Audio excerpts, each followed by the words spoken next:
Hello friends, welcome to my YouTube channel study पार PCS. आज हम लोग करेंगे क्लास 6 की एनसीईआरटी का जो चैप्टर है 6 नंबर। चैप्टर का नाम है नए प्रश्न एवं विचार। उस पर हम लोग चर्चा करेंगे। ये बहुत इंपॉर्टेंट वीडियो होने वाला है। यदि आप मेरे चैनल पर नए विजिट किए हो तो चैनल को शेयर करें, सब्सक्राइब करें और बेल आइकन को जरूर प्रेस कर लें, जिससे कि कोई भी लेटेस्ट अपडेट आएगी आपके पास नोटिफिकेशन उसका सबसे पहले पहुँचेगा। चलिए शुरुआत करते हैं। आज हम लोग करेंगे बुद्ध की कहानी। बुद्ध की कहानी पे चर्चा करेंगे। जो हिस्ट्री है किसकी? बुद्ध की। चलिए शुरुआत करते हैं। बौद्ध धर्म के संस्थापक सिद्धार्थ थे, जिन्हें गौतम के नाम से भी जाना जाता था। उनका जन्म लगभग 2500 वर्ष पूर्व हुआ था। यह वह समय था जब लोगों के जीवन में तेजी से परिवर्तन हो रहे थे। जैसा कि तुमने यानी कि अध्याय 5 में पढ़ा था, मैंने बताया था आप लोगों को कि महाजनपद काल आप लोगों ने पढ़ा था पिछले चैप्टर में। कल की जो क्लास हुई थी उसमें पढ़ाया था मैंने। कुछ राजा इस समय बहुत शक्तिशाली हो गए थे। हजारों सालों के बाद फिर से नगर उभर रहे थे। गांव के जीवन में भी बदलाव आ रहा था। बहुत से विचारक इन परिवर्तनों को समझने का प्रयास कर रहे थे। वे जीवन के सच्चे अर्थ को जानना चाह रहे थे। बुद्ध क्षत्रिय थे तथा शाक नामक एक छोटे से गढ़ से संबंधित थे। युवावस्था में ही ज्ञान की खोज में उन्होंने घर के सुखों को छोड़ दिया था। अनेक वर्षों तक वे भ्रमण करते रहे तथा अन्य विचारकों से मिलकर चर्चा करते रहे। अंततः ज्ञान प्राप्ति के लिए उन्होंने स्वयं की रास्ता ढूंढने का निश्चय किया। इसके लिए उन्होंने बोध गया यानी कि बिहार में, बोध गया पड़ता है बिहार में, एक पीपल के नीचे कई दिनों तक तपस्या की। अंततः उन्हें ज्ञान प्राप्त हुआ। इसके बाद वे बुद्ध के रूप में जाने लगे। यहाँ से वे वाराणसी के निकट स्थित सारनाथ गए, जहाँ से उन्होंने पहली बार उपदेश दिया। कुशीनारा में मृत्यु से पहले का शेष जीवन पैदल ही स्थान से एक दूसरे स्थान की यात्रा करने और लोगों को शिक्षा देने में व्यतीत किया। इसी तरीके से इनका जीवन चलता रहा।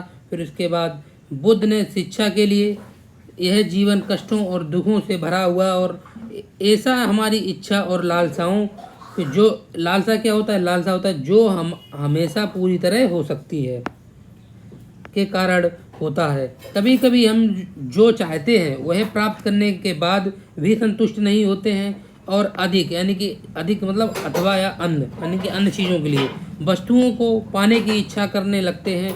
बुद्ध ने इस लिप्सा को तजहा यानी कि तृष्णा कहा और बुद्ध ने शिक्षा जो दी उसको क्या कहा? आत्म संयम अपनाकर हम स्वयं ऐसी यानी कि हम ऐसी लालसा से मुक्ति पा सकते हैं। उन्होंने लोगों को दयालु होने तथा मनुष्यों के साथ साथ जानवरों के जीवन का भी आदर करने की शिक्षा दी। वे मानते थे कि हमारे कर्मों के परिणाम चाहे वे अच्छे हों या बुरे, हमारे वर्तमान जीवन के साथ बाद का जो जीवन होता है उसको प्रभावित जरूर करते हैं। बुद्ध ने अपनी शिक्षा सामान्य लोगों की प्राकृतिक भाषा में, यहाँ से क्वेश्चन बन सकता है कि जो बुद्ध ने जो शिक्षा जो सामान्य लोगों को दी थी वो किस भाषा में दी थी? वो दी थी प्राकृत भाषा में। इससे सामान्य लोग भी उनके संदेश को समझ सके। और उसी के पश्चात बुद्ध ने कहा कि लोग किसी शिक्षा को केवल इसलिए नहीं स्वीकार करें कि यह उनका उपदेश है, बल्कि वे उसे अपने विवेक यानी कि विवेक का मतलब हुआ यहाँ पे संयम से मापे। आगे इतना ही, इस वीडियो में इतना ही था। अब हम लोग आगे देखेंगे उपनिषद। आगे जो है उपनिषद देखेंगे। ये आपका दिखाया गया है सारनाथ का जो स्तूप है, इसको भी देख लेंगे हम लोग।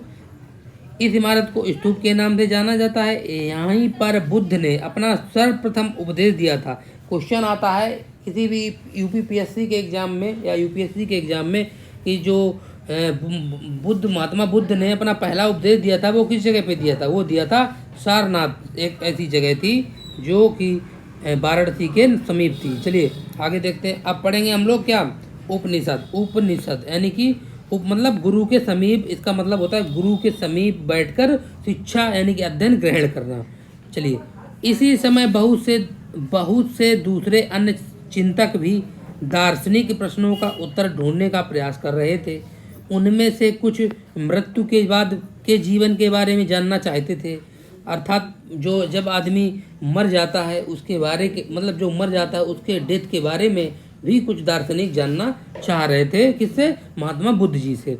जबकि अन्य यज्ञों की उपयोगिता यानी कि इम्पोर्टेंस के बारे में जानने को उत्सुक थे। इनमें से अधिकांश चिंतकों का यह मानना था कि इस विश्व में कुछ ऐसा है कि जो स्थायी है और मृत्यु के बाद भी बचा रहता है। कुछ दार्शनिकों का ये भी आकलन था कि मृत्यु के बाद भी कुछ ना कुछ, जैसे कि आत्मा हो गई, आत्मा भटकती इधर उधर रहती है, इस तरीके से भी कई लोग दार्शनिकों के अंदर विचार थे। उन्होंने इसका वर्णन आत्मा तथा ब्रह्मा अथवा सार्वभौम यानी कि सार्वभौमिक आत्मा के रूप में भी किया है। वे मानते थे कि अंततः आत्मा तथा ब्रह्मा एक ही है। कौन मानते थे? कुछ दार्शनिक और महात्मा बुद्ध।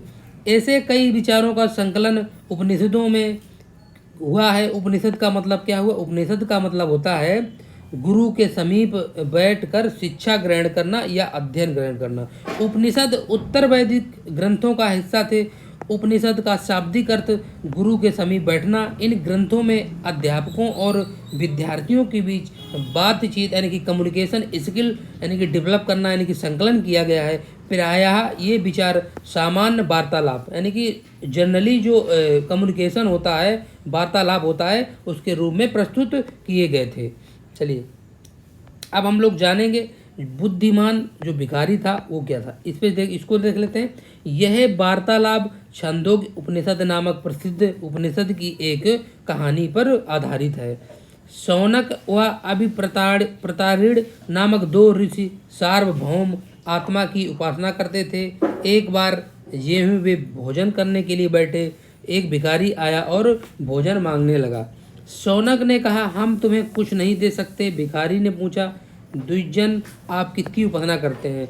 तो अभिप्रतारिण ने उत्तर दिया, सार्वभौम आत्मा की। ओहो, इसका मतलब यह है, आप जानते हैं कि सार्वभौम जो आत्मा संपूर्ण विश्व में विद्यमान है। ऋषियों ने कहा, हाँ हमें जानते हैं। किसने कहा? ऋषियों ने। भिखारी ने पूछा, अगर यह सार्वभौम आत्मा संपूर्ण विश्व में विद्यमान है तो यह मेरे अंदर भी विद्यमान है। मैं कौन हूँ? विश्व का एक भागी तो है। किसने कहा? ये ऋषियों ने कहा कि आप भी एक विश्व का ही भाग हैं। तो फिर उनके अंदर जो भिखारी था उसके अंदर विचार आया, तुम सत्य बोलते हो युवा ब्राह्मण, इसलिए हे ऋषियों ने मुझे भोजन न देकर आप उस सार्वभौम आत्मा को भोजन देने से मना कर दिया। चलिए इसी का जो उपनिषद का पार्ट है आगे ये देख लेते हैं। इन चर्चाओं में भाग लेने वाले अधिकांशतः पुरुष ब्राह्मण तथा राजा होते थे। कभी कभी गार्गी, अपाला, घोषा, मैत्रेयी जैसी स्त्रियों का मतलब जो विचार था उल्लेख मिलता है, विचारकों का उल्लेख मिलता है जो अपनी विद्वता के लिए जानी जाती थीं और वाद विवाद में भाग लिया करती थीं। निर्धन व्यक्ति इस तरह के वाद विवाद में बहुत कम ही हिस्सा लिया करते थे। इस तरह का प्रसिद्ध अपवाद सत्यकाम जाबाल का था। सत्यकाम जाबाल का नाम उनकी दासी माँ के नाम पर पड़ा। सत्यकाम के मन में सत्य जानने की तीव्र जिज्ञासा यानी कि जिज्ञासा मतलब इच्छा उत्पन्न हुई। गौतम नामक एक ब्राह्मण ने उन्हें अपने विद्यार्थी के रूप में स्वीकार किया था। किसे? सत्यकाम जाबाल को स्वीकार किसने किया था? गौतम जी ने अपने विद्यार्थी के रूप में स्वीकार किया। उसके पश्चात वह अपने समय में सर्वाधिक प्रसिद्ध विचारकों में से एक बन गए। उपनिषदों के कई विचारों का विकास बाद में प्रसिद्ध विचारक शंकराचार्य के द्वारा किया गया, जिनके बारे में आप लोग अगली जो कक्षा होगी उसमें पढ़ेंगे। अब हम लोग पढ़ेंगे जैन धर्म। कौन सा धर्म पढ़ेंगे? जैनिज्म यानी कि जैन धर्म। चलिए देख लेते हैं। इस युग में अर्थात लगभग 2500 वर्ष पूर्व जैन धर्म के 24वें जो तीर्थंकर यानी कि अंतिम जो तीर्थंकर थे वर्धमान महावीर जी थे। अपने विचारों का प्रसार किया। वह बज्जी संघ यानी कि किसके? बज्जी संघ के लिच्छवी कुल के, किस कुल के थे? लिच्छवी कुल के एक क्षत्रिय राजकुमार थे। इस संघ के विषय में तुमने अध्याय 5 में पढ़ा है, जो पिछला चैप्टर मैंने करवाया था, अध्याय 5 में पढ़ाया था।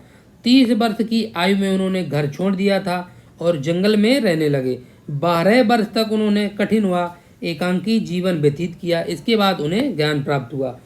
उनकी शिक्षा जो थी वो बहुत सरल थी। सत्य जानने की इच्छा रखने वाले प्रत्येक स्त्री व पुरुष को अपना घर छोड़ देना चाहिए। उन्हें अहिंसा के नियमों का कड़ाई से पालन भी करना चाहिए, अर्थात किसी भी जीव को ना तो नष्ट किया यानी कि तो कष्ट देना चाहिए, ना ही मार देना चाहिए यानी कि मृत्यु भी नहीं देनी चाहिए, और ना ही उसकी मृत्यु करनी चाहिए। ये विचार थे किसके? ये विचार थे महावीर स्वामी जी के। महावीर का कहना था सभी जीव जीना चाहते हैं, सभी के लिए जीवन प्रिय है। महावीर ने अपनी शिक्षा प्राकृतिक भाषा में दी। यही कारण है कि साधारण जन यानी कि साधारण जन का मतलब क्या हुआ? साधारण लोग उनके तथा उनके अनुयायियों यानी कि अनुयायियों का मतलब हुआ यहाँ पे अनुयायी जो उनके अनुसार चलते थे, उनकी शिक्षा उनसे शिक्षा महावीर स्वामी से शिक्षा ग्रहण करते थे, उनको कहते थे अनुयायी।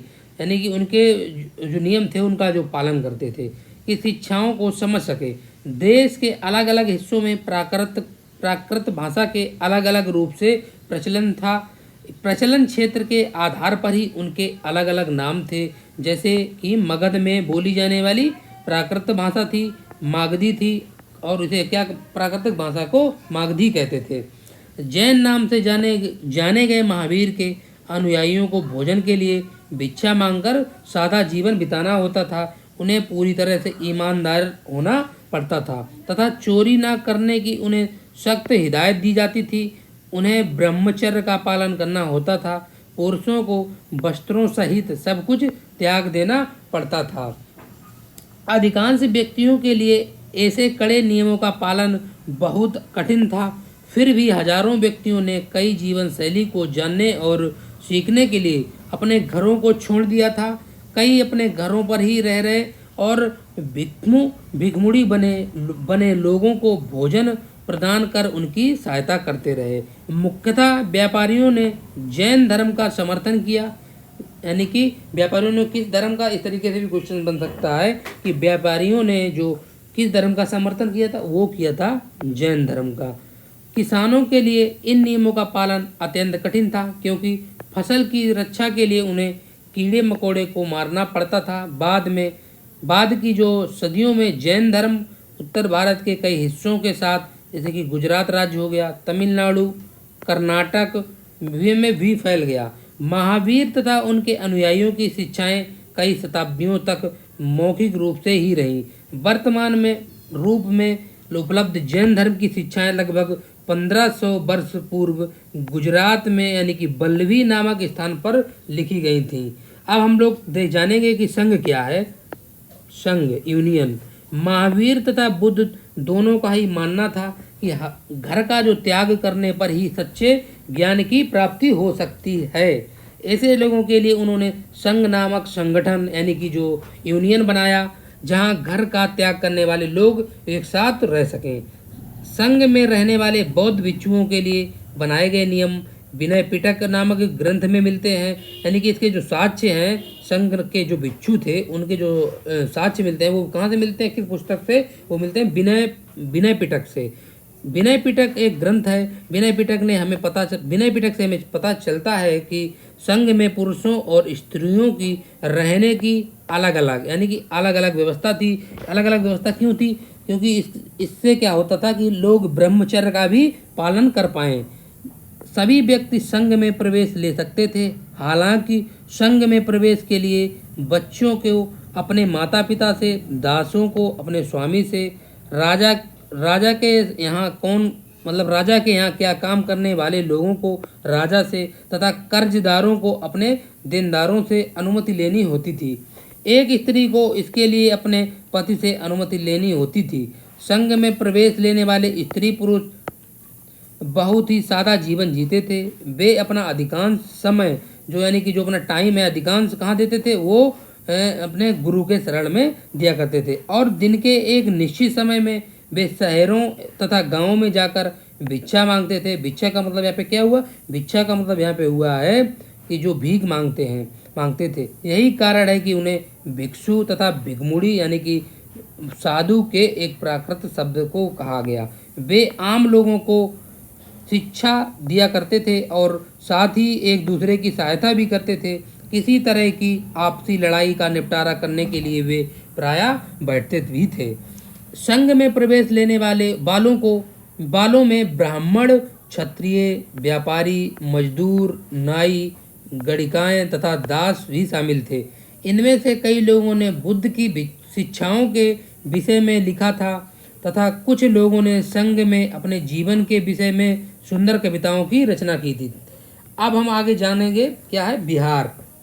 जो बिहार है, बिहार के बारे में चर्चा करने जा रहे हैं। जैन तथा बौद्ध जो भिक्षु यानी कि भिक्षु जो थे, पूरे साल एक स्थान से दूसरे स्थान घूमने जाते थे और वहाँ पर उपदेश दिया करते थे।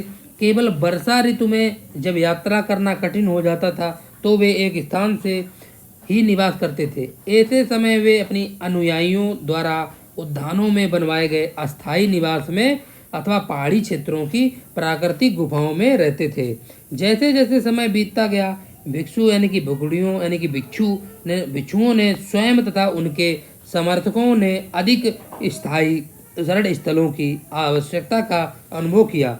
तब कई शरण स्थल बनाए गए जिन्हें बिहार कहा गया। यानी कि बिहार किसे कहते हैं? बिहार कहते हैं जहाँ पे लोग रहते हों, शरणार्थी जिन्हें बाहर से आए हुए लोग कहीं एक जगह रहने लगे, उन्हें कहते हैं बिहार। आरंभिक बिहार लकड़ी के बनाए गए तथा बाद में इनके निर्माण में ईंटों का भी प्रयोग होने लगा। पश्चिमी भारत में विशेषकर कुछ बिहार पहाड़ियों को खोदकर बनाए गए। प्रायः किसी धनी व्यापारी, राजा अथवा भूस्वामी द्वारा दान में दी गई भूमि पर बिहार का निर्माण होता था। स्थानीय व्यक्ति भिक्षुओं यानी कि भिक्षुड़ियों के लिए भोजन एवं वस्त्र तथा दवाइयाँ लेकर आते थे, जिसके बदले में भिक्षु और भिक्षुड़ी लोगों को शिक्षा देते थे।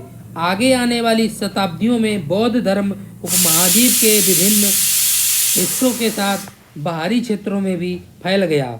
इस समय बौद्ध धर्म की एक नई धारा महायान का विकास हुआ। इसकी दो मुख्य विशेषताएं थीं। पहले, मूर्तियों में बुद्ध की उपस्थिति सिर्फ कुछ संकेतों के माध्यम से दर्शाई जाती थी। मिसाल के तौर पर उनका निर्वाण प्राप्ति को पीपल के पेड़ की मूर्ति द्वारा दर्शाया जाता था। पर अब जो बुद्ध की प्रतिमाएं बनाई जाने लगी हैं, इनमें से अधिकांश मथुरा में, कुछ तक्षशिला में बनाई जाने लगी हैं। दूसरा परिवर्तन बोधिसत्व में आस्था को लेकर आया। बोधिसत्व उन्हें कहते हैं जो ज्ञान प्राप्ति के बाद एकांत यानी कि एकांत में बसते हैं या बस करते हैं, ध्यान साधना कर सकते हैं थे, लेकिन ऐसा करने से के बजाय वे लोगों को शिक्षा देने और मदद करने के लिए सांसारिक परिवेश में ही रहना ठीक समझने लगे। धीरे धीरे बोधिसत्व की पूजा काफ़ी लोकप्रिय हो गई और पूरे मध्य एशिया में, चीन और बाद में कोरिया तथा जापान तक फैल गई। बौद्ध धर्म का प्रचार पश्चिमी और दक्षिणी भारत में हुआ, जहां बौद्ध भिक्षुओं के रहने के लिए पहाड़ों में दर्जनों गुफाएं खोदी गईं। बौद्ध धर्म दक्षिण पूर्व की ओर श्रीलंका, म्यांमार, थाईलैंड तथा इंडोनेशिया सहित दक्षिण पूर्व एशिया के अन्य भागों में भी फैला। थेरवाद नामक बौद्ध धर्म का आरंभिक रूप इन क्षेत्रों में कहीं अधिक प्रचलित था। अब हम लोग जानेंगे कि जो तीर्थयात्री आए थे वो क्या थे, किस तरीके से, कहाँ से आए थे। तीर्थयात्री वे स्त्री पुरुष होते थे जो प्रार्थना के लिए पवित्र स्थानों की यात्रा किया करते थे। इसी तरह भारत की यात्रा पर आया चीनी बौद्ध या तीर्थयात्री फासियन काफ़ी प्रसिद्ध है। वह करीब 1600 वर्ष पहले आया था। स्वयं सांग 1400 साल पहले आया था और उसके बाद करीब 50 साल बाद इत्सिंग आया था। वे सब बुद्ध के जीवन से जुड़ी जगहों और प्रसिद्ध मठों को देखने के लिए भारत में आए थे। इनमें से प्रत्येक तीर्थयात्री ने अपनी यात्रा का वर्णन लिखा है। इन्होंने अपनी यात्रा के दौरान आई मुश्किलों के बारे में भी लिखा है। इन यात्राओं में कई वर्ष लग जाया करते थे। जिन देशों और मठों में उन्होंने देखा कि उनके बारे में उन्होंने लिखा, उन किताबों के बारे में भी कुछ उन्होंने लिखा जिन्हें वे अपने साथ ले गए थे। अब जानेंगे नालंदा शिक्षा का एक विशिष्ट केंद्र है, वो क्यों है। ये प्राचीन काल से जुड़ा हुआ है। तो ये क्यों मतलब रहा शिक्षा का विशिष्ट केंद्र, इस पे भी चर्चा कर लेते हैं। स्वयं सांग तथा अन्य तीर्थयात्रियों ने उस समय के सबसे प्रसिद्ध बौद्ध विद्या केंद्र नालंदा यानी कि बिहार के अध्ययन किया। उसने नालंदा के बारे में इस प्रकार लिखा, यहाँ के शिक्षक योग्यता तथा बुद्धि में सबसे आगे थे। बुद्ध के उपदेशों का वह पूरी ईमानदारी से पालन करते थे। मठ के नियम का काफ़ी सख्त, जिन्हें सबको मानना पड़ता था। पूरे दिन वाद विवाद चलते ही रहते थे, जिससे युवा और वृद्ध दोनों ही एक दूसरे की मदद करते थे। विभिन्न शहरों से विद्वान लोग अपनी शंकाएं दूर करने यहाँ आते हैं। नए आगंतुकों से पहले द्वारपाल ही कठिन प्रश्न पूछते हैं। उन्हें अंदर जाने की अनुमति तभी मिलती है जब वे द्वारपाल को उत्तर दे पाते हैं। अब जानेंगे कि जो जीवन के चरण थे, आश्रम जो था उसके बारे में जान लें।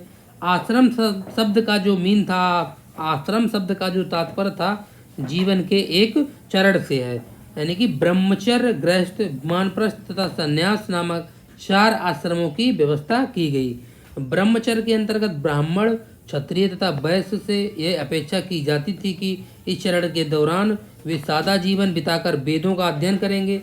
गृहस्थ आश्रम के अंतर्गत उन्हें विवाह की कर एक गृहस्थ के रूप में रहना होता था। और आप जानेंगे वानप्रस्थ। वानप्रस्थ के अंतर्गत उन्हें जंगल में रहकर यानी कि वानप्रस्थ मतलब बंदरों की यानी कि बंदरों की तरीके से साधना करनी थी, जंगलों में रहना था। अंततः उन्हें सब कुछ त्याग कर सन्यासी बन जाना था। आश्रम व्यवस्था में लोगों को अपनी जीवन का कुछ हिस्सा ध्यान में लगाने पर बल दिया गया। चलिए आज के वीडियो में इतना ही। वीडियो कैसी लगी हमें कमेंट बॉक्स में बताएं। वीडियो अच्छी लगी हो तो लाइक करें, अपने दोस्तों के साथ शेयर करें, जिससे उनको भी इस वीडियो का बेनिफिट मिल सके और उनका जो यूपीएससी का रास्ता है वो थोड़ा आसान हो जाए। क्योंकि यूपीएससी या स्टेट पीसीएस या वन डे एग्जाम की परीक्षा में जो एनसीईआरटी का जो जीएस पोर्शन आता है उसमें बहुत तगड़ा वेटेज रहता है और ये इससे बहुत ही आसानी से उसको कवर किया जा सकता है एनसीईआरटी पढ़ के। चलिए धन्यवाद।